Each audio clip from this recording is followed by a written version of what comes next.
మార్కెట్లో ఈరోజు వరకు బ్రాండ్ అంటే రిజిస్ట్రేషన్ మోడల్సే కనిపిస్తున్నాయి. కానీ నాన్ రిజిస్టర్డ్ ఎలక్ట్రిక్ వెహికల్స్లో తానే ఒక బ్రాండ్ అని చెప్పుకుంటున్న తొన్వాల్ శ్రీనివాస్ గారితో ఇప్పుడు మనం ఇంటర్వ్యూ చేయబోతున్నాం. ప్రస్తుతం మనం అనకాపల్లిలో ఉన్నామండి.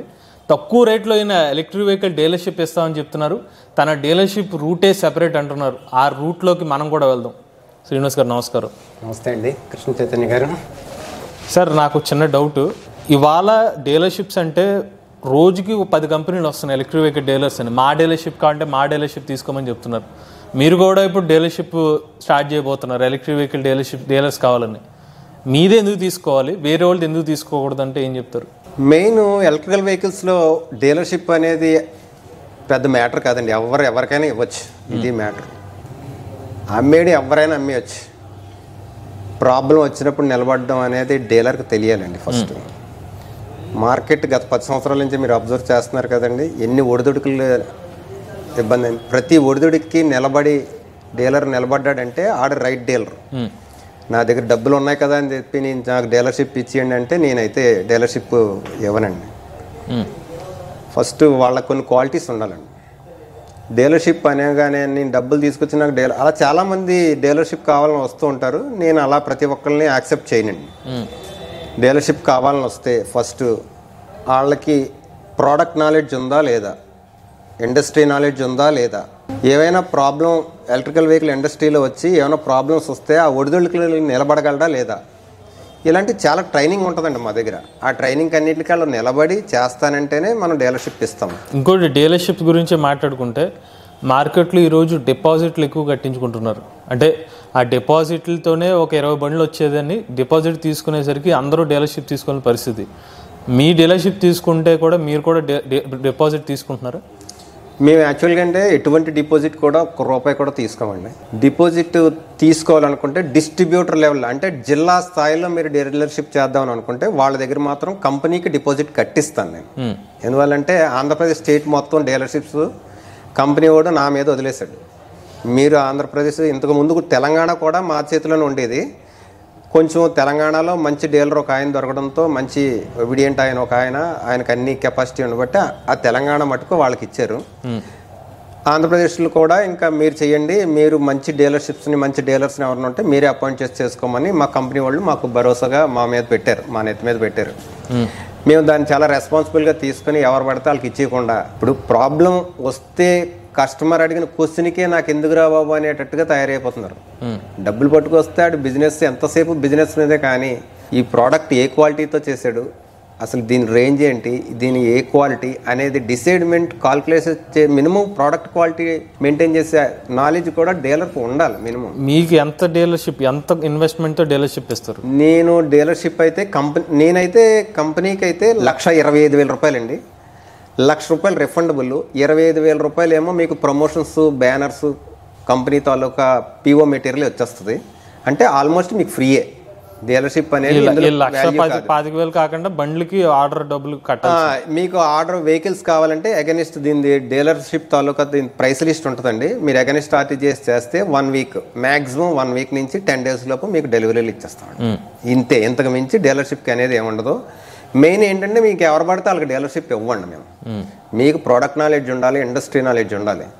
ఎవరైనా వచ్చి చైనా నుంచి 4 బళ్ళు తీసుకొచ్చేసి ఆడి పేరు వేసేసుకుని ఇది అనకాపల్లిలో తయారైంది, ఇది రాయలసీమలో తయారైంది, ఇది తెలంగాణలో తయారైంది, మా కంపెనీ అనే మాటలు కాకుండా ఇది ఒక కంపెనీయా, దీనికి ట్రేడ్ మార్క్ ఉందా, దీనికి ఎంబోజింగ్, దీనికి ఒక యాంబ్లమ్ ఉందా, దీనికి ఒక కంప్లీట్గా ఒక నాలెడ్జ్ ఉండాలి ముందు డీలర్కి.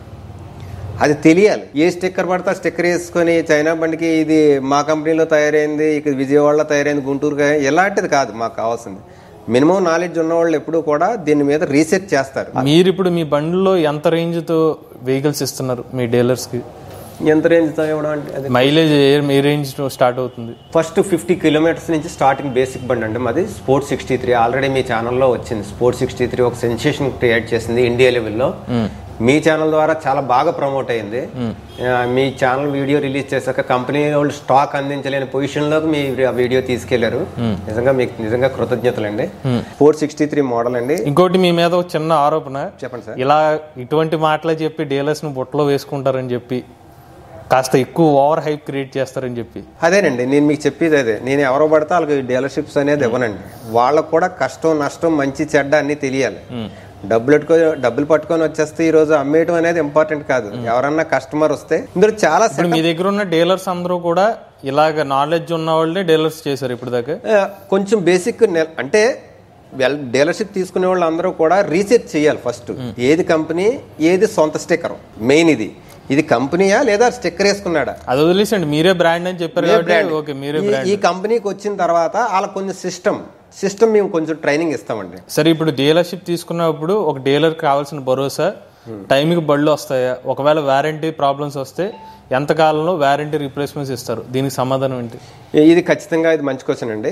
ఖచ్చితంగా వాళ్ళకి ట్రైనింగ్ అనేది చాలా ఇస్తామండి. ఎలా క్లెయిమ్ చేయాలి కంపెనీకి ఒక బండికి తాలూకా కంప్లైంట్ వస్తే దాన్ని ఎలా క్లెయిమ్ చేయాలో ముందు చెప్తామండి. ట్రైనింగ్ మీరు కదా డీలర్షిప్ ఇచ్చేది, దాన్ని మీరు చూసుకోరా? ఇప్పుడు స్టేట్ లెవెల్లో మేము చేస్తున్నాం కదండి, డిస్ట్రిక్ట్ లెవెల్లో వాళ్ళకి ట్రైనింగ్ ఇస్తామండి.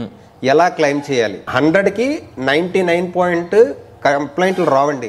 మా బ్రాండ్లో తున్వాల్ కంపెనీలో కంప్లైంట్స్ రావు. ఆ 1% కూడా మనం ట్రైనింగ్ ఇవ్వాలి. ఆ ట్రైనింగ్ ఎలా అంటే కంపెనీ నుంచి ఎలా క్లెయిమ్ పొందాలి, మనం వెహికల్కి కంప్లైంట్ వస్తే కంపెనీకి రిపోర్ట్ ఎలా పెట్టాలి, మనం ట్రాన్స్పోర్టేషన్ ఎలా చేయాలి, రిటర్న్ కస్టమర్ని ఎలా చెప్పాలి. ఇంతే కాకుండా మనం ఏం చేయాలంటే ఫస్ట్ మీకు తక్కువ స్టాఫ్తో ఎక్కువ అవుట్పుట్ ఎక్కువ పెర్ఫార్మెన్స్ ఎలా పొందాలి, బిజినెస్ని ఎలా పెంచుకోవాలి, సర్వీస్లో ఎలా నిలబెట్టాలి, బిజినెస్ని మీరు 10xలోకి ఎలా తీసుకెళ్ళాలి, ఇలా కొన్ని టిప్స్ చెప్పాలండి. ఎవరన్నా కస్టమర్ సాయంత్రం 7-7:30కి వచ్చి నాకు బండి సర్వీస్ చేయమంటే అది కరెక్ట్ కాదు. మనం ఒక సర్వీస్ సెటప్ అనేది ప్రొవైడ్ చేయాలి. సర్వీస్ సెటప్ ఈ టైంలో మీరు సర్వీస్కి తీసుకురండి, 2 to 4 డెలివరీలు ఇవ్వండి.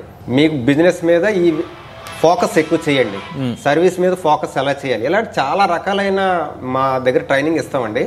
ఆ ట్రైనింగ్లోనే ఇంచుమించుగా డీలర్కి అనేది ఏం లేదు, వాళ్ళు చేసిన పన్నే ఒక పర్ఫెక్ట్ ఒక మంచి వేలో తీసుకెళ్ళి సెటప్ తయారు చేసి ఈ విధంగా ప్రొవైడ్ చేయమని కాన్సెప్ట్ అంతా ముందే డీలర్ దగ్గర ముందు కస్టమర్ కొనుక్కునేటప్పుడు ఏం చేయాలి, వాళ్ళు అడిగే కామన్ క్వశ్చన్స్ ఏంటి, దానికి మనం ఏ విధంగా సమాధానం చెప్పాలి, కంప్లైంట్ వస్తే కస్టమర్కి ముందుగా ఏ విధంగా చెప్పాలి, బండిని ఏ విధంగా వాడాలి, ఇలా కంప్లీట్ చిన్న ట్రైనింగ్ అనేది ఖచ్చితంగా ఒక 1 week మేము ఇస్తామండి. వాళ్ళకి చెయ్యాలనే కాన్సెప్ట్ నిలబడి మేము అడిగిన టెస్టులు అన్నింటికి అతను ఓకే అంటే డబ్బులు పట్టుకొని వచ్చేసి డీలర్షిప్స్ ఓపెన్ చేసేమంటే అంత ఈజీ ఏం కాదండి. ఈవీ ఇండస్ట్రీలో నిలబడడం అనేది అంత ఈజీ ఏం కాదండి. చాలా ఛాలెంజెస్ మీరు నిలబడ్డారు కాబట్టి ఇప్పుడు రాబోయే కాలంలో ఒకవేళ డీలర్స్ వచ్చిన తర్వాత వాళ్ళకి వారంటీ క్లెయిమ్స్ లో మీరు చెప్పారు వాళ్ళకి ఎలా క్లెయిమ్ చేస్తాం మేము చెప్తా అంటున్నారు. ఇప్పుడు వాళ్ళు ఎంత స్పేర్ పార్ట్స్ మెయింటైన్ చేయాలి, లేదంటే మీరు ఇప్పుడు 1,25,000 రూపాయలు ఇనీషియల్గా డిపాజిట్ చేయాలని చెప్తున్నారు, అందులో కొంత ₹1,00,000 రిఫండ్ అని చెప్తున్నారు. నెక్స్ట్ ఆర్డర్ పెట్టాలంటే మినిమం వెహికల్స్ ఏమైనా ఆర్డర్ ఉంటుందా, 1-2 వెహికల్ పెట్టినా ఇస్తారా? డిస్ట్రిక్ట్ వైజ్లో డీలర్షిప్స్ చేయాలనుకుంటే ఖచ్చితంగా మినిమం 20 వెహికల్స్ తీసుకోవాలండి. డైరెక్ట్గా కంపెనీ నుంచి ట్రక్ డైరెక్ట్గా వాళ్ళ పాయింట్లో అన్లోడ్ అవుద్ది. డిస్ట్రిక్ట్ వైజ్ కాదు, డీలర్షిప్ కావాలంటే మినిమం 10 వెహికల్స్ బిల్లింగ్ చేయాలండి. 10 బిల్లింగ్ చేస్తే ఎటువంటి డిపాజిట్లు తీసుకోము. కొన్ని నామ్స్ మెయింటైన్ చేస్తామండి. మీరు డీలర్షిప్ ఇచ్చిన తర్వాత మీరు బాగా ప్రమోట్ చేసిన తర్వాత మీ పక్క షాప్ వాళ్ళకి పెట్టాలని ఉంటుంది, వాళ్ళకి మేము ఇవ్వండి. మీ చుట్టూ ఒక 20 kilometers వరకు కూడా ఎవరికి మళ్ళీ డీలర్షిప్ ఇది పక్కాగా మీకు రాసిస్తాం. కంపెనీ వాళ్ళు కూడా వాళ్ళ నార్త్లో ఉంటారు కాబట్టి ఇటువైపు అంత తెలియదు, కాబట్టి ఆంధ్రాలో అంత తెలియదు కాబట్టి ఏది ఎక్కడ ఏ ఏరియా ఎక్కడ అన్ని ఒక సెటప్ చేసి వాళ్ళకి ఒక లింక్ చేసి ఇస్తాం. ఇప్పుడు మీరు 10 వెహికల్స్ అన్నారంటే దాదాపుగా ₹5,00,000 ఇన్వెస్ట్మెంట్ చేయాలి. లేదు ఒకళ్ళు మీ మాటలు నచ్చి అంత స్తోమత లేదు 4 బండ్లు పెట్టుకుంటా అంటే ఇస్తారా? ఖచ్చితంగా ఇస్తామండి, కానీ మీకు ట్రాన్స్పోర్టేషన్ ఛార్జెస్ అవి పడుతూ ఉంటాయి. అంటే 10 బండ్లకి ట్రాన్స్పోర్టేషన్ తీసుకోవాలి. 10 బండ్లకి అయితే మాత్రం లోకల్ 100 kilometers లోపు ఎటువంటి ట్రాన్స్పోర్టేషన్ మేము తీసుకోము. తర్వాత ఎక్కువైతే మాత్రం తీసుకుంటాం. తర్వాత వాళ్ళకి తీసుకున్న 4 కూడా బండి ఇస్తామండి. లేదు మేము కొంతమంది ఉన్నారండి, కడప నుంచి ఉన్నారు, కొంతమంది తిరుపతి నుంచి ఉన్నారు, రాయచూరు నుంచి ఉన్నారు, ఇలా కొంతమంది ఉన్నారు. వాళ్ళకి ఏం చేస్తామంటే డీలర్స్కి మాకు డైరెక్ట్ కంపెనీ ప్రైస్కే మేము ఇచ్చేస్తాం. వాళ్ళకి రైల్వే ద్వారా పంపిస్తాం. రైల్వేలో మినిమం పంపించి ఒక కార్టూన్లో రైల్వే పార్సల్ ఎలా ఉంటుందంటే ఒక రూమ్ తీసుకుంటాడు, ఆ రూమ్లో మినిమం 10 వెహికల్స్ పడతాయి. ఇక్కడ క్లోజ్ చేసిన రూమ్ మళ్ళీ వాళ్ళు ఊరు వెళ్ళే వరకు అంటే ఎటువంటి డ్యామేజ్ లేకుండా నీట్గా ప్యాకింగ్ చేసింది ఎలాగైతే ప్యాక్ చేస్తామో అలాగే డెలివరీ అవుతుంది. మధ్యలో ఆ రూమ్ని వేరే వాళ్ళు ఎక్కడ ఏ స్టేషన్లో కూడా ఓపెన్ చేయరు. మళ్ళీ తిరిగి మనం కడప పంపిస్తే కడపలోనే ఓపెన్ అవుతుంది. అలా మళ్ళీ నీట్గా అన్లోడ్ అవుతుంది, ఎటువంటి డ్యామేజెస్ లేకుండా హ్యాపీగా వెళ్తుంది. ఆ రైల్వే ఛార్జెస్ కంప్లీట్గా డీలరే భరిస్తాడు. ఎందువల్లంటే కడప నుంచి అంత లాంగ్ 2000 కిలోమీటర్లు 1500 కిలోమీటర్లు కూడా మన దగ్గర డీలర్షిప్స్ తీసుకోవడానికి ఇదే కారణం అనమాట. మినిమం 10 వెహికల్స్ పెడితే మీకు ఎటువంటి డ్యామేజ్ లేకుండా వయా రైల్వే ద్వారా మీకు వస్తాయి. శ్రీనివాస్ గారు, ఇప్పుడు జెల్ బ్యాటరీస్ ఈ మధ్యకాలంలో కస్టమర్ల సమస్యలు ఏంటంటే విత్-ఇన్ 6 నెలల్లో కూడా పోతున్నాయని చెప్పి కస్టమర్లు చెప్తున్నారు. ఇన్ కేస్ మీ బ్యాటరీలు సమస్య వస్తే సంవత్సర కాలంలో పీస్ టు పీస్ రీప్లేస్మెంట్ ఇస్తారా? ఖచ్చితంగా ఇస్తామండి. పీస్ టు పీస్ 100% రీప్లేస్మెంట్ ఇస్తాము. కానీ కస్టమర్ ఏంటంటే కరెక్ట్గా రేపు గ్యారంటీ అయిపోతుంది వాళ్ళు మార్చాలంటే అలా కుదరదండి. మరి అదేంటి, మీరు ఖచ్చితంగా సర్వీస్ వారంటీ ఉన్నదట్టుగా అయితే మేము ఇచ్చిన స్పీడ్లోనే మెయింటెనెన్స్ చేస్తే ఖచ్చితంగా 1 ఇయర్లోనే మార్చేస్తాం. అసలు కంప్లైంట్ అనేది క్వశ్చన్ అనేది మానేయండి. రెండోది ఇంకోటి ఏంటంటే ఎలక్ట్రికల్ వెహికల్స్ ఇది ఏంటంటే ఈ డీలర్స్ కొనుక్కునే వాళ్ళు లోయర్ క్లాస్ లేదా మిడిల్ లోయర్ క్లాస్ వాళ్ళు తీసుకుంటారు. ₹1 మిగులుతుంది అనే ఆలోచనతో వస్తారు. వాళ్ళకి మేము ఎప్పుడూ కూడా వాళ్ళ వైపే ఉంటాం తప్ప రీప్లేస్మెంట్లో మాత్రం బ్యాటరీ చేంజింగ్లో మాత్రం ఎటువంటి వాళ్ళకి ₹1 మిగిలేటట్టే మేము మా యొక్క సపోర్ట్ ఉంటుంది. మా దగ్గర డీలర్స్ కూడా అదే చెప్తాం. ప్రతిసారి వచ్చిన వాళ్ళందరికీ కూడా డీలర్స్ అందరికి కూడా ఈ ఎలక్ట్రికల్ వెహికల్ తీసుకునే వాళ్ళు అందరూ కూడా ₹1 ఖర్చు తగ్గించుకొని మిగుల్చుదాం అనే ఆలోచనతోటే వస్తారు. ఎలక్ట్రిక్ వెహికల్ తీసుకునే వాళ్ళు ఎక్కువ మంది మిడిల్ వాళ్ళు ఏంటంటే వాళ్ళకి మిగిలేటట్టుగానే మనం కూడా సర్వీసులు ఇవ్వాలి. అంతే తప్ప మనం డబ్బు ఆకాంక్షతో సర్వీస్ మోటోగా రావాలి తప్ప డబ్బులు సంపాదించడం అనే డబ్బులు ఖచ్చితంగా వస్తాయి, కానీ సర్వీస్ ఇవ్వాలి. సర్వీస్ ఇస్తే ఆడ ఆనందంగా ఇచ్చిన ప్రతి రూపాయి మనకు వినియోగం అవుతుంది. నేను మెయిన్ డీలర్స్కి ఇచ్చే చెప్పేది అదే. ఇప్పుడు మీరు ఆన్లైన్లో స్కూటర్ అమ్ముతున్నారు కదా? అవునండి. ఇప్పుడు మీరు ఆన్లైన్లో స్కూటర్ అమ్మినట్టుగానే మీ డీలర్స్ కూడా వేరే కాల్స్ వస్తే వాళ్ళు అమ్ముకోవచ్చండి? ఇవ్వాలండి. అలా ఇచ్చినప్పుడు ఏమవుద్దంటే ఎక్స్పాండ్ అవుతుంది. ఒక బ్రాండ్ మీరు చూసారు కదా, తొన్వాళ్ళు మేము ఎంత ప్రమోట్ చేస్తామో తెలుసు కదండి. అలా క్వాలిటీ వాడిన వాళ్ళు పక్కన వాళ్ళు కూడా అరే 2 లక్షలు పెట్టి 1,50,000 పెట్టి ఆ బళ్ళు కంటే అవి పేలిపోతాయి, ఎప్పుడు పేలిపోతాయి తెలియదు, చాలా సేఫ్టీగా ఉంటాయి, ఇది హ్యాపీగా రన్ అవుతుంది, ఇలాంటి వెహికల్ తీసుకోమని చెప్పి వాళ్ళు ప్రమోట్ పక్కన వాళ్ళు చెప్తారు. ఈరోజు నేను ఆన్లైన్లో ఇంచుమించుగా ఈ 1 మంత్ 1.5 మంత్లో 250 వెహికల్స్ ఇచ్చానండి వయా రైల్వే ద్వారా. ఒక్కొక్కళ్ళు కూడా పక్కన ఉన్న వాళ్ళకి చాలా బాగుంది వెహికల్, చాలా బాగుంది వెహికల్ అలా కంటిన్యూ అలా మా దగ్గర ఆన్లైన్లో పర్చేజ్ చేస్తూనే ఉన్నారండి. ఒక విషయం చెప్పండి, మీరు చెప్పండి. మీరు తొన్వాళ్ళ ఎక్స్పీరియన్స్ దాదాపుగా 6 సంవత్సరాల పైన ఉంది. సార్ మీ 8 ఇయర్స్ తొన్వాళ్ళలో నేను 8 to 10 years అవుతుంది. ఫస్ట్ అయితే సబ్ డీలర్గా జాయిన్ అయ్యాను, తర్వాత స్టేట్ డిస్ట్రిబ్యూటర్గా అపాయింట్ అయ్యాను సార్. సో 8 సంవత్సరాలు భారీ ఎక్స్పీరియన్స్ ఉంది. మరి మీరు తొన్వాళ్ళకి ఏ రోజు చెప్పలేదా? ఇప్పుడు ఓలా కానీ ఏతర్ కానీ ఇటువంటి చాలా కంపెనీస్ వస్తున్నాయి, భారీ ఫీచర్స్ వస్తున్నాయి, మనం ఎందుకు ఈ రోజుకి అవుట్డేటెడ్ టెక్నాలజీతో ఉండిపోతున్నాం అని చెప్పి? అవుట్డేటెడ్ టెక్నాలజీ అనేది ఏం లేదండి. అవుట్డేటెడ్ అనేది అంటే ఎలా అంటే అవుట్డేటెడ్ అనేది అసలు ఇంపాసిబుల్. ఖచ్చితంగా ఎప్పటికప్పుడు R&D అవుతుంది మా దాంట్లో. మీరు స్పోర్ట్స్ 63 6 సంవత్సరాల క్రితం వీడియో చూశారు, ఇప్పుడు వీడియో చూశారు, దాన్ని ఎంత R&D డెవలప్ అయ్యి వచ్చిందండి. అప్పుడు బ్యాటరీలు ఇప్పుడు బ్యాటరీలు ఎంత డెవలప్ చేశారండి. నేను అనేది మీరు జెల్ బ్యాటరీ టెక్నాలజీతోనే ఎందుకు బ్యాటరీ అనే కాదండి, ప్రతి దాంట్లో కూడా చాలా డెవలప్ చేశారు. ఇప్పుడు గ్రాఫిన్ టెక్నాలజీ వేస్తున్నామండి. మీకు ఫైర్ అయిపోయి ఇప్పుడు వెహికల్ కొనుక్కునేవాడు ₹1 తగ్గిద్దామని చూడడమే కాకుండా ప్రాణాలు కూడా చూసుకోవాలి కదండి. ఇప్పుడు వెహికల్ ఫాస్ట్గా ఛార్జింగ్ మీరు అడిగిన బట్టే స్మార్ట్ ఫీచర్స్ గల హై స్పీడ్ వెహికల్స్ ఉన్నాయండి. మనం ప్రాక్టికల్గా మాట్లాడుకోవాలి. ఏ ఎలక్ట్రికల్ వెహికల్ అయినా సరే లోకల్లో ట్రావెల్ చేయడానికే కొనుక్కునేది. ఇది వేసుకొని విదేశాలు వెళ్ళడానికి పక్క ఊర్లు వెళ్ళడానికి చుట్టుపక్కల ఒక 100 కిలోమీటర్లు తప్ప ఎక్కువ దూరం అనేది ఇప్పుడు కొన్న టెక్నాలజీ ప్రకారంగా పనిచేయదు. సో కాబట్టి లోకలే. మన ఇండియాలో లోకల్లో 90 కిలోమీటర్ల స్పీడ్ రన్ చేసేసే రోడ్లు ఉన్నాయండి. 90 కిలోమీటర్లు ఏ స్పీడ్ అయినా వెళ్తుందా లోకల్ ట్రావెలింగ్? మీరు లోకల్లో 90 కిలోమీటర్ స్పీడ్తో 100 కిలోమీటర్ స్పీడ్తో వెళ్తారండి. ఓకే, మన రోడ్ ప్రకారంగా గట్టిగా అయితే మీకు వైజాగ్ సిటీ విజయవాడ సిటీల్లోని ఈ లోకల్లో 30 మించి స్పీడ్ బెంచ్ కార్ మీద కూడా అంత స్పీడ్ రన్ చేయలేడు. 30 మించి దాటి వెళ్దాం. అది ఏ కార్ అయినా ఎంత కాస్ట్లీ కార్ అయినా సరే. నేను అనేది స్పీడ్ గురించి మాట్లాడలేదు, నేను చెప్తాను, నేను ఆ పాయింట్లోకి వస్తున్నాను. ప్లస్ ప్రతిదీ కూడా R&D అనేది చాలా అవసరం. స్మార్ట్ ఫీచర్స్ అంటారు. లోకల్లో తిరిగేవాడికి మ్యాప్స్ అవసరం అండి. స్మార్ట్ ఫీచర్ లేదు మరి ఎందుకండి? మ్యాప్స్ మీ దగ్గర మీకు తెలియట్లేదు. ఏంటంటే కస్టమర్ తెలుసుకోవాల్సిన విషయం మీ ఛానల్స్ నుంచి స్మార్ట్ ఫీచర్స్ అవసరమా లేదా? మనం బండి రైడ్ చేస్తున్నప్పుడు రోడ్డు మీద దృష్టి పెట్టాలా, వచ్చే పాటల మీద దృష్టి పెట్టాలా? నా ప్రశ్న ఇప్పుడున్న అవుట్డేటెడ్ టెక్నాలజీ అనేది ఎందుకు అంటున్నా అంటే తొన్వాల్ ఈ రోజుకి 8 నుండి 10 గంటల ఛార్జింగ్ టైంకి ఎందుకు అవుతుంది? 4 గంటల్లో లిథియం అయాన్ ఛార్జింగ్ తీసుకొస్తే అలా కూడా కొంతమంది కస్టమర్లు మీకు కన్వర్ట్ అవుతారు కదా. ఎక్కువ తొన్వాల్ సేల్ అనేది ఈ మధ్య మీరు బాగా వింటున్నారు కదండి. కారణం ఏంటంటే తక్కువ రేట్గా స్కూటర్ వస్తుందండి. రేట్ పక్కన పెడితే సేఫ్టీకి ఎక్కువ ఇంపార్టెన్స్ ఇస్తున్నారు. బండి పేలింది అని అంటే అది లిథియం బ్యాటరీ అని 100% కన్ఫర్మ్ అయిపోయారు కస్టమర్లు. ఇవి జెల్ బ్యాటరీలోకి ఎందుకు వస్తున్నారంటే సేఫ్టీ. మనం బండి మీద వెళ్ళడమే కాదు, సేఫ్టీ కూడా అంతే ఇంపార్టెంట్. కాబట్టి ఈ స్లోగా ఏముంది, అదైనా సరే మీకు 5-6 అవర్స్లో అవుతుంది. ఫైర్ ఇది మాత్రం 8 అవర్స్ పడుతుంది. ఎటువంటి ఫైర్ ఉండదు. సేఫ్టీ పిల్లలతోటి, కుటుంబం, లేడీస్తో పాటు, పెద్దవాళ్ళతో పాటు ఎటువంటి ఇబ్బంది ఉండదు. మీకు ఏ ప్రాబ్లం అనేది రాదు. సేఫ్టీ ఇంపార్టెంటా, మీకు ప్రమాదమైన బ్యాటరీలు ఇంపార్టెంటా, లేటెస్ట్ టెక్నాలజీ ఇంపార్టెంటా? ఖచ్చితంగా సేఫ్టీ కాదు. సేఫ్టీకే ఎక్కువ మన తెలుగు రాష్ట్రాల్లో తెలుగు ప్రజలు సేఫ్టీకే ఇస్తున్నారు ఇంపార్టెన్స్. పైగా ఏంటంటే మీరు బాగా తెలుసుకోవాల్సిన విషయం ఏంటంటే, మేము నార్త్ ఇండియా సౌత్ ఇండియాకి కంపేర్ చేసుకుంటే మేము నార్త్ ఇండియాలో ఎక్కువ మీకు జెల్ బ్యాటరీలో యూజ్ చేస్తారు. వాళ్ళు 15 years 20 years నుంచి కూడా జెల్ బ్యాటరీలో వాడుతున్నారు. మీకు ఫైర్ అంతా ఈ నార్త్ ఇండియాలోనే వినిపిస్తాయి తప్ప సౌత్ ఇండియాలో ఫైర్లు అనేవి చాలా తక్కువ. ఎందువల్లంటే అటువైపు వాడే ప్రజలందరూ కూడా జెల్ బ్యాటరీలో వినియోగిస్తారు. వాళ్ళకి తెలుసు బండి ఎలా వాడాలి, ఏ విధంగా వాడితే జెల్ బ్యాటరీలు మెయింటెనెన్స్ వస్తాయి. 1.5 year 2 yearsలో లిథియం బ్యాటరీలు పోయినాయి లేవండి. ఎన్ని లిథియం బ్యాటరీలు కంప్లైంట్లకు వచ్చి సర్వీస్ నిలబడకుండా ఉన్నాయండి.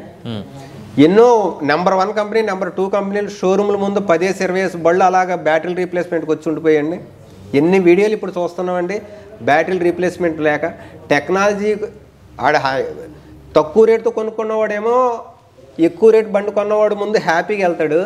వీడు 2 లక్షల రూపాయలు బండి కొనుక్కున్నవాడేమో సర్వీస్ సెంటర్లో 6 నెలలు 7 నెలలు పక్కన పెట్టుకుంటాడు. ఏది హ్యాపీ అండి చెప్పండి? ఇప్పుడు తొనవాళ్ళు చేసింది జెల్ బ్యాటరీతో బెస్టా? కస్టమర్ పాయింట్లో మాట్లాడదామండి. కాస్ట్లీ బండి కొనుక్కొని ఆడు సర్వీస్ సెంటర్ల చుట్టూ లిథియం బ్యాటరీ చుట్టూ ఫైర్ బండిలో బాంబు పెట్టుకొని భయపడే అంత భయంగా తిరగడం ఆడి బెస్టా? జెల్ బ్యాటరీ తోటి, గ్రాఫైన్ బ్యాటరీ తోటి వాడుకునేవాడు వీడి బెస్టా చెప్పండి? ఇప్పుడు లోకల్లో బండి తిరిగిన వాళ్ళు, లోకల్లో మీరు చెప్పింది నాకు అర్థం. లోకల్లో పాయింట్ కాకుండా రేపన్న రోజు ఒక కంపెనీ ఇన్ని సంవత్సరాలు ఉండి ఒకటే టెక్నాలజీకి ఫిక్స్ అవ్వకుండా రాబోయే రోజుల్లో అడ్వాన్స్ వచ్చే అవకాశం లేదా? మా కంపెనీ మా తొన్వాల్ కంపెనీ వాడు బాగా కస్టమర్ వైపే ఆలోచిస్తాడండి. లిథియం బ్యాటరీలు అంటే అప్పుడు ఈ మధ్యన తొన్వాల్లో లిథియం తీసుకొచ్చి ఆపేసారండి. తొన్వాల్లో లిథియం ఫెయిల్ అయిందండి. ఎస్ మీరు అన్న పాయింట్కి నేను వస్తానండి. లిథియం తొన్వాల్లో కూడా తీసుకొచ్చారండి. ఎన్ని ప్రాబ్లమ్స్ ఫేస్ చేస్తే కానీ లిథియం బ్యాటరీ వాళ్ళు అంటే ఆల్మోస్ట్ ఇప్పుడు వస్తున్న బళ్ళన్నీ కూడా లోపల సెల్స్ అయినవే, ఇండియా ఇంకా రాలేదు. మా ఇండియా సెల్స్ వచ్చే వరకు కూడా, మన ఇండియా సెల్స్ లిథియం సెల్స్ వచ్చే వరకు కూడా తొన్వాల్ వాళ్ళ నుంచి లిథియం బ్యాటరీలు నేనైతే ప్రమోట్ చేయనండి. మెయిన్ ఏంటంటే ఈ తొన్వాల్ వాళ్ళు కూడా లిథియం బ్యాటరీలు జనాల అవసరం మేరకు తీసుకొచ్చారు. కానీ ఎన్నో ప్రాబ్లమ్స్, ఎన్నో కంపెనీ నుంచి బ్యాటరీ ప్రాబ్లమ్స్ వచ్చేసి మళ్ళీ ఇబ్బంది పడి కస్టమర్ ప్రెషర్ ఎక్కువ తట్టుకోలేక లిథియం ఆపేసి మళ్ళీ జెల్లే స్టార్ట్ చేశారు. ఈ రోజుకి లిథియం కావాలంటే కొన్ని టర్మ్స్ అండ్ కండిషన్ ప్రకారంగా లిథియం ఇస్తామండి. మినిమం 90 రోజుల నుంచి 120 కిలోమీటర్లు ఆగుతానంటేనే కస్టమర్కి లిథియం బ్యాటరీతో ఇస్తాం, ఖచ్చితంగా ఇస్తాం. Gel battery immediate, gel battery అయితే స్పాట్, ఉదయం అయితే సాయంత్రం వెళ్ళిపోవాలండి. కస్టమర్ ఎవరు వచ్చినా సరే ఉదయం బండి ఇచ్చి సాయంత్రం పట్టుకెళ్ళిపోతారు. లిథియం బ్యాటరీ అయితే 120 రోజులు. ట్రాన్స్పోర్టేషన్ ఛార్జెస్ అప్ డౌన్ కూడా కస్టమరే బేర్ చేయాలి. అది ఎప్పటికనేది వస్తుంది అనేది ఎప్పటికప్పుడు కస్టమర్నే ఫాలోఅప్ చేసుకోమని చెప్తాం. అంటే ఇది రెస్పాన్సిబిలిటీ మందే, ఖచ్చితంగా కంపెనీ రెస్పాన్సిబిలిటీ చేస్తుంది. కానీ ఆ బ్యాటరీ రీప్లేస్మెంట్ అవ్వడానికి మేము ఒక కస్టమర్కి, 2 కస్టమర్లకి, 10 మంది కస్టమర్ల వరకు మేము ఎక్స్ట్రా బ్యాటరీస్ పెట్టుకొని రీప్లేస్ ఏమైనా అయితే ఇవ్వగలం. ఇప్పుడు బళ్ళు వాహనాలు బాగా, ఎలక్ట్రిక్ వెహికల్ వాహనాలు బాగా పెరిగినాయి. ఒక 20 మంది వస్తే ఏ డీలర్ ఇవ్వగలరండి? 20 బ్యాటరీలు మెయింటైన్ చేస్తారండి ఎవరన్నా?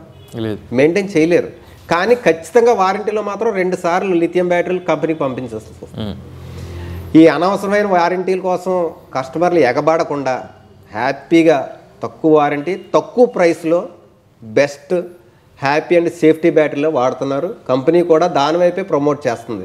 ఇప్పుడు బ్యాటరీ పెర్ఫార్మెన్స్ కూడా జెల్ బ్యాటరీ నుంచి గ్రాఫైన్ బ్యాటరీలకి కన్వర్ట్ అయ్యాక అద్భుతమైన మైలేజ్ వస్తుంది, అద్భుతమైన లైఫ్ వస్తుంది. కస్టమర్ లిథియం బ్యాటరీ కంటే తక్కువ రేట్లో, 2 రెట్లు తక్కువ రేట్లతో బ్యాటరీ మెయింటైన్ అవుతుంది. వాళ్ళకు కూడా రేపొద్దున రీప్లేస్ చేసుకున్న బ్యాటరీ రీప్లేస్మెంట్ చేసుకుందామన్నా తక్కువ కాస్ట్తో అయిపోతుంది. లిథియం బ్యాటరీ తోటి అది బండి ఎక్కువ ఖరీదు పెట్టే బ్యాటరీ కొనుక్కుంటాడు, అది పాడేయలేడు, ఉంచుకోలేడు. అంత కాస్ట్లీ కొనుక్కున్న తర్వాత బాధే తప్ప ఆనందం అనేది ఎక్కడ కనబడట్లేదు. మీకు జెల్ బ్యాటరీలతో మీ యూట్యూబర్స్ అందరికీ ఒకటే చెప్తున్నాను, జెల్ బ్యాటరీస్తో తీసుకున్న వాళ్ళు అందరి ఇంటర్వ్యూలు చూడండి, లిథియం బ్యాటరీలతో తీసుకున్న వాళ్ళు అందరి ఇంటర్వ్యూలు తీసుకోండి. 50% లిథియం బ్యాటరీ వాళ్ళు బాగున్నారా, 50% జెల్ బ్యాటరీలు బాగున్నారా, ఒక గ్రాఫ్ అనేది సెట్ చేసుకోండి. దాన్ని బట్టి లిథియం బ్యాటరీ వాళ్ళు హ్యాపీగా ఉన్నాడా ఆ ప్రైస్ పెట్టి, జెల్ బ్యాటరీ వాడు హ్యాపీగా ఉన్నాడా అనేది గ్రాఫ్ చేద్దాం. చివరిగా మీ దగ్గర డీలర్షిప్ తీసుకుంటే వాళ్ళకి ఇచ్చే భరోసా ఏంటి? ఒక 3 పాయింట్లు ఏం చెప్తారు? ఖచ్చితంగా నా దగ్గర మాత్రం డీలర్షిప్ కావాలనుకుంటే మీకు ప్రస్తుతానికి నా కంపెనీ నా ద్వారా మీకు డీలర్షిప్ వస్తుంది ఆంధ్రప్రదేశ్లోని ఎవరైనా సరే. అయితే తీసుకున్నామంటే మీకు ఫస్ట్ ప్రోడక్ట్ నాలెడ్జ్ అనేది తెలియాలండి. నేను బండి తీసుకొచ్చి ఇది నా కంపెనీ అంటే మీరు అది నమ్మకూడదు.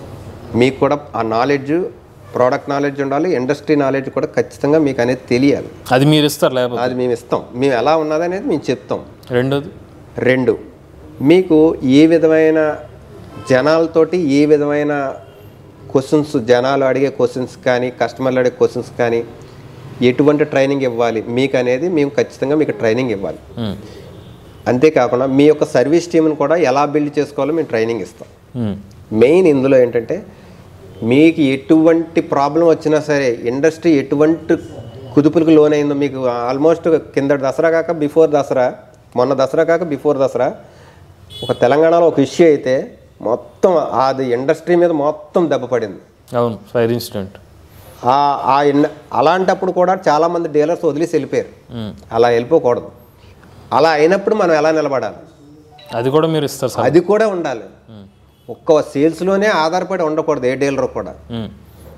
ఆల్టర్నేటివ్ కూడా దాని మీద కూడా ఉండాలి. ఇన్కమ్ సోర్స్ అనేది ఓన్లీ సేల్స్ మీద ఉండకూడదు, సర్వీస్లోనే ఉండాలి, కస్టమర్స్ తాలూకా సపోర్ట్లో ఉండాలి, బిజినెస్ డెవలప్మెంట్లో కూడా ఉండాలి, అవుట్ సర్వీస్లో కూడా మనం ఉండాలి. ప్రతిదీ ఒక కాన్సెప్ట్ అనేది మీ దాంట్లో అది ఏర్పాటు చేస్తాం. మీ డీలర్స్కి అనేది ఎలా ఉండాలి, ఏం చేయాలి, దానికి ఎటువంటి తక్కువ. ఇప్పుడు మనకి ఆంధ్ర తెలంగాణలో మ్యాన్ పవర్ కొద్దిగా టైట్ అండి. తక్కువ మ్యాన్ పవర్ తోటి ఎక్కువ రిజల్ట్ అవుట్పుట్ ఎలా పెట్టుకోవాలి, ఎలా సెటప్ చేసుకోవాలి అనేది మాత్రం ఖచ్చితంగా మేము ట్రైన్ అప్ చేస్తాం. ఇది మీరు కస్టమర్కి మీ డీలర్స్కి ఇచ్చే రివ్యూ సపోర్టు. ప్లస్ మీరు కంపెనీ నుంచి క్లెయిమ్ ఎలా చేయాలి, కంపెనీ నుంచి ఆర్డర్స్ ఎలా మీరు పెట్టుకోవాలి, మీకు ఏ బ్యాటరీ మా ఎక్స్పీరియన్స్ కూడా మీకు షేర్ చేస్తామండి. ఎటువంటి బ్యాటరీలతో ఎటువంటి హెడ్ఏక్స్ ఉంటాయి, ఎటువంటి బ్యాటరీలతో ఏ కంపెనీలు ఉంటాయి, ఏ కంపెనీలు వెళ్ళిపోతాయి. ఇప్పుడు మనం డీలర్షిప్ ఇచ్చేసి తొందరగా అమ్మేసి క్లోజ్ చేసేయాలంటే మనం ఒక ప్యూర్ కంపెనీ అయిపోతాం, లేదా ఒక కైనటిక్ కంపెనీ అయిపోతాం. కానీ తొన్వాళ్ళ నిలబడడం అనేది చాలా కష్టం. ఇది మాత్రం కొంచెం ఆలోచించండి. నిలబడ్డాడు అంటే నువ్వు చెయ్యిపోయినా పర్వాలేదు, ఇండస్ట్రీకి రాపోయి నువ్వు డీలర్షిప్ తీసుకొని ఇందులో దిగొద్దు. కానీ దిగిన తర్వాత చేయలేక వెళ్ళిపోయాడు అనే చెడ్డ పేరు మాత్రం నీకు రానకూడదు అనేది మాత్రం ఖచ్చితంగా డీలర్కి ముందు చెప్తాను. మన దిగాడంటే అన్ని ఆలోచించే దిగాలి. దిగిన తర్వాత మళ్ళీ బ్యాక్ స్టెప్ అనేది మన డీలర్ చేయకూడదు. ఇది నా కాన్సెప్ట్. మన దగ్గర తొన్వాల్ కంపెనీ నుంచి స్పోర్ట్ 63 ఉందండి. ఇది ఎక్స్-షోరూమ్ ప్రైస్ 50,000 రూపాయలు. X-showroom price. మినీ లీతన ఉందండి 59,000 అండి. ఆల్ఫా ప్రో ఉందండి. ఎక్స్-షోరూమ్ ప్రైస్లో నేను అన్నీ చెప్తున్నాను సార్. 66,000 రూపాయలు ఎక్స్-షోరూమ్ ప్రైస్ ఆల్ఫా ప్రో చిన్న బ్యాటరీ తోటి. T33 ఉందండి. X-showroom price 80,000. స్టామ్ ZX ఉందండి 55,000 రూపాయలు. ఆల్ఫా లైట్ ఉన్నదండి. ఇది ఎక్స్-షోరూమ్ ప్రైస్ 58,900 అండి. ఆల్మోస్ట్ తొన్వాల్లో అన్ని రకాల మోడల్స్ ఉన్నాయండి. కృష్ణ చైతన్య మండేలా గారు మనతో ఇంటర్వ్యూ చేద్దామని చెప్పి 2 సార్లు వచ్చారు. ఎప్పుడూ కూడా స్టాక్ అనేది నేను ఆయన చూపించలేకపోయాడిని. ఆయన బయలుదేరినప్పుడల్లా ఇది మూడోసారి మాత్రమే స్టాక్ అనేది చూపించాం. ఎప్పుడు వచ్చినా సరే ఆయన సారీ సార్ మీకు సేల్ అయిపోతుంటే నేను నిలబట్టలేను. ఇప్పుడు కూడా బయట డీలర్స్ వెయిటింగ్ అండి. డీలర్షిప్స్ వాళ్ళకి బళ్ళు డెలివరీ చేయాలి. సో అందువల్ల ఏంటంటే ఈ విధమైన వెహికల్స్ అన్నీ మీకు మంచి సపోర్టివ్గానే ఉంటాం. డీలర్షిప్స్కి ఎప్పుడూ సపోర్టివ్గానే ఉంటాం. మీరు ఒక చెయ్యాలనే కాన్సెప్ట్ తోటే రండి డీలర్స్లోకి. ఏదో డబ్బులు వస్తున్నాయి కదా, వాళ్ళు చేస్తున్నారు వీళ్ళు చేస్తున్నారని మాత్రం రావద్దు. నేను చెప్పే మీకు భరోసా అదే. ఖచ్చితంగా మీరైతే సమాజ సేవ, దేశభక్తి ఉంటేనే ఈ డీలర్షిప్లోకి రండి. ఒక బండి తీసుకునే వాళ్ళే ఎంతో పొల్యూషన్ రాకుండా చేద్దాం అనుకుంటున్నారు. మీరు డీలర్షిప్ చేస్తే మీ పట్టణం అంతా పొల్యూషన్ లేకుండా చేస్తారు. వాళ్ళు చేసిందంతా మీకే క్రెడిట్ వస్తుంది. అదొక్కసారి ఆలోచించి డీలర్షిప్లోకి రండి. చూసారు కానీ మన తొన్వాలి శ్రీనివాస్ గారితో పూర్తి ఇంటర్వ్యూ. ఈయన వచ్చి 1,25,000 రూపాయలతో డీలర్షిప్ అనేది ఆఫర్ చేస్తున్నారు. ఇందులో ₹1,00,000 అనేది రిఫండ్ అనమాట. ఈవెన్ తక్కువలో కూడా మీరు 4 బండ్లు ఆర్డర్ పెట్టినా కూడా వాళ్ళు డీలర్షిప్ అనేది ఇస్తామని చెప్తున్నారు. సర్వీస్ సపోర్ట్ పూర్తి బాధ్యత ఈయన తీసుకుంటామని చెప్తున్నారు. కమిట్ అవుతున్నారు. ఎస్ సార్, 100% కంపెనీతో సంబంధం లేకుండా ఈయన భరోసా అనేది డీలర్స్కి ఇస్తామని చెప్తున్నారు. వారంటీ క్లెయిమ్స్ వచ్చినా దాన్ని ఎలా క్లెయిమ్ చేసుకోవాలి అన్ని వివరాలు కూడా ఇస్తామని చెప్తున్నారు. కేవలం వ్యాపార దృక్పథం అని కాకుండా సమాజ సేవ చేద్దాం, అలానే 4 రూపాయలు సంపాదించుకుందాం అనుకున్న వాళ్ళకి ఖచ్చితంగా సరైన సపోర్ట్ ఇస్తామని చెప్పి శ్రీనివాస్ గారు మీకు భరోసా అనేది ఇస్తున్నారు. ఎవరైనా ఇంట్రెస్టెడ్ ఉంటే వీళ్ళు కాంటాక్ట్ డీటెయిల్స్ అనేవి స్క్రీన్ మీద అలానే డిస్క్రిప్షన్లో ఇస్తాం. ఇంట్రెస్టెడ్ ఉన్న వాళ్ళు కాంటాక్ట్ అవ్వచ్చు. మీరు కూడా ఎవరైనా ఎలక్ట్రిక్ వెహికల్ ఉపయోగించినట్లయితే మీ ఓనర్షిప్ రివ్యూ మాతో షేర్ చేద్దాం అనుకున్నట్లయితే స్క్రీన్ మీద కనిపించే నెంబర్కి వాట్సాప్ చేయండి, లేదంటే డిస్క్రిప్షన్ ఉన్న ఫామ్ ని ఫిల్ చేయండి. ఈ వీడియో కానీ మీకు నచ్చినట్లయితే MBS auto Telugu channel subscribe చేసుకోండి. ఈవీ కరెంట్ కోసం ఈవీ కొరాడి ఛానల్, రివ్యూస్ కోసం ఈవీ కొరాడి రివ్యూస్ ఛానల్ని, ఏ కరెంట్ కోసం ఏ తెలుగు ఛానల్ని సబ్స్క్రైబ్ చేసుకోండి. Charge the nature, drive the future. But if I lay down and I play dead